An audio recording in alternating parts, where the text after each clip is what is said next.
as a diagnosis, what Russian propaganda says about fear of the West.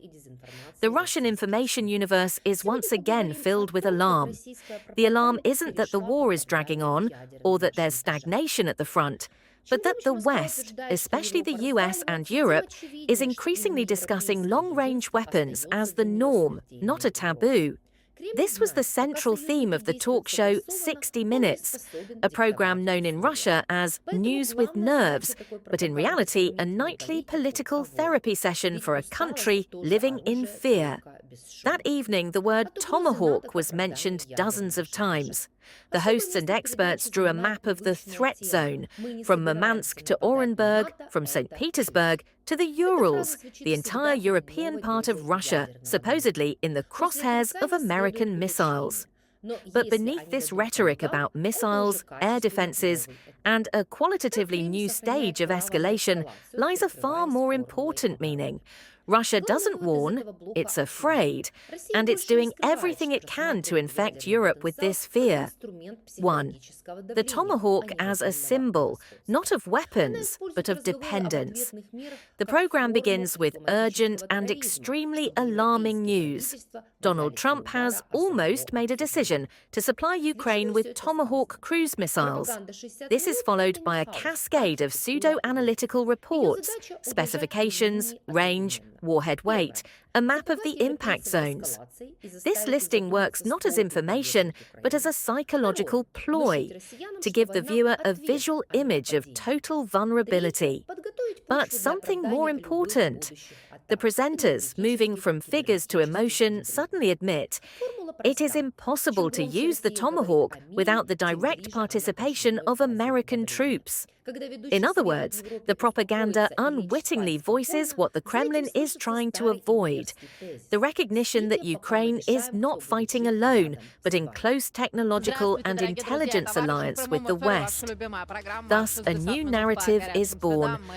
The West itself is firing at Russia through Kiev's hands. It's not needed to justify war, but to shift the blame for the escalation onto Europe and the United States. The energy front, when war becomes economic psychology. The second key topic is strikes on energy infrastructure. American media, the presenters claim, are allegedly reporting that Ukraine will obtain intelligence for strikes on long-range energy targets within Russia. For the audience, this sounds like a direct threat to everyday life. If they strike gas, gasoline prices will rise, inflation will soar. Thus, propaganda shifts the war to the economic sphere, where the Kremlin traditionally feels stronger. The argument is simple. If Europe supports Kyiv, it itself is pushing Russia to strike infrastructure and thus to new energy crises. This is an attempt to recapture the fears of the winter of 2022, when freezing radiators and gas meters served as a tool of political pressure. But behind this, uncertainty creeps in again. If Europe has to be intimidated by cold shoulders, then the military threat is no longer effective. Escalation and meaninglessness. Double talk as the norm. A characteristic feature of Russian discourse is to say two contradictory things at once. So it is in this episode, the transfer of the Tomahawk missiles is a new stage of escalation, a crushing blow to relations with the US.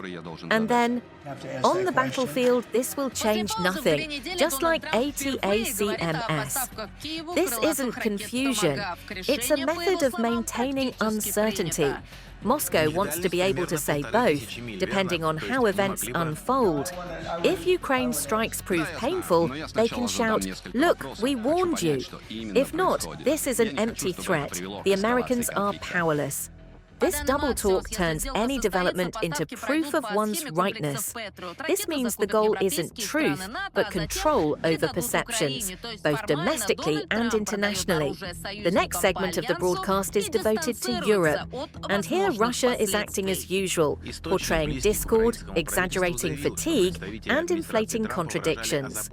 Hungary is blocking Ukraine's membership talks, meaning the EU is crumbling at the seams. Von der Leyen received receives a vote of no confidence, meaning the Brussels Tower is collapsing. The Germans fear that Russia will attack the Baltics, meaning NATO is trembling. But in reality, it's all working the other way around. Hello, friends. This is another episode of the program Empire of Lies, in which we discuss manipulation and disinformation in the Russian media. The louder Moscow claims that Europe is falling apart, the more obvious it becomes that European unity remains a mortal threat. The Kremlin knows that as long as its allies act in concert, it is incapable of dictating terms. Therefore, the main goal of such propaganda is to break not policy, but will. After all, fatigue is a weapon, only silently. A special place in the program is occupied by a familiar theme. We are not going to attack NATO. That's Niaoi. Hello, dear friends and comrades. Your favorite program, 60 Minutes, is live, hot on the heels. We begin with breaking and extremely alarming news. So Trump, as he himself stated, has practically made a decision to transfer cruise missile support to Kyiv. The US president stated that he needs to find out exactly where Kyiv plans to launch these strikes. In other words, an unprecedented military escalation is at hand. Zelensky himself promised to impose a blockade in Moscow. The publication Axio, citing sources close to the Ukrainian president, reveals some details.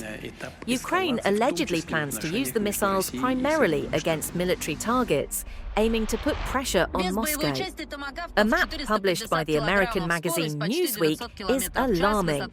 The Tomahawk missile, with a range of 2,500 kilometers, is targeting the entire European part of Russia. Each missile carries 450 kilograms of explosives. Putin, as we recall, warned at a Valdai Club meeting that the use of Tomahawk missiles would mark a qualitatively new stage of escalation and would deal a devastating blow to relations between Russia and the United States. Watch our report. Have you already decided whether you'll supply Tomahawk missiles to Ukraine or sell them to NATO, so that NATO can then transfer them to Ukraine? Yes, in general, I've made a decision of sorts. I think I first want to find out what they plan to do with them, where exactly they'll send them. Why Europe needs to hear fear, not words. Everything that was broadcast was not a threat, but an admission. An admission that the West has proven more resilient than the Kremlin expected. That arms supplies and intelligence are truly shifting the balance. That the Russian economy is failing, and it's becoming increasingly difficult to mobilize society for a war to victory. This is precisely why Moscow is returning to nuclear metaphors, energy blackmail, and appeals to a tired Europe. Because these are the last tools where it still feels influential. It's important for Europe not to respond symmetrically, but to read between the lines. React not to the words about the Tomahawk, but to the meaning. Russia realizes that its window of opportunity is closing. And when an authoritarian system realizes its limits, it becomes louder but weaker.